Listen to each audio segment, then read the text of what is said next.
السلام علیکم ورحمۃ اللہ وبرکاتہ۔ آج ہم لائیں صحیح بخاری سے حدیث 2812۔ یہ ایک بڑی کرٹیکل حدیث ہے جو ناسبیوں کے گلے میں اٹکی ہوئی ہے، اور کسی بھی طریقے سے اس کو کمزور کرنے کی کوشش میں وہ ناسبی لگاتار محنت کر رہے ہیں۔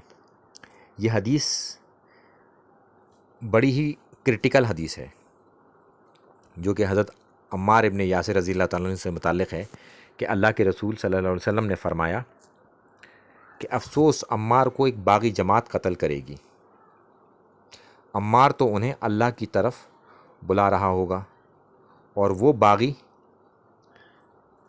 اسے جہنم کی طرف بلا رہے ہوں گے۔ اب ہم نیچے چلتے ہیں۔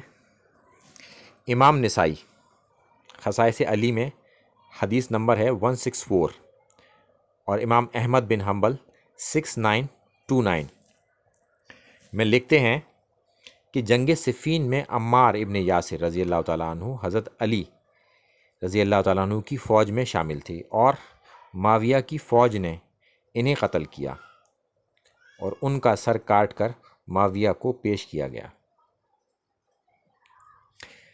یہ ہیں بڑے ائمہ قطب ستہ سے، اور 4 بڑے اماموں میں سے امام احمد بن حنبل، اور قطب ستہ کے امام نسائی۔ ان کا کیا فیصلہ ہے؟ یہ سلف نہیں ہے؟ اگر یہ سلف نہیں ہے تو پھر کون سلف ہے؟ ان کے اوپر تو پھر صحابی رسول ہی بستے ہیں صلی اللہ علیہ وسلم۔ تو ان کا بھی ہم فیصلہ دکھا دیں گے کہ وہ کیا مانتے ہیں، کس نے قتل کیا تھا۔ السلام علیکم ورحمۃ اللہ وبرکاتہ۔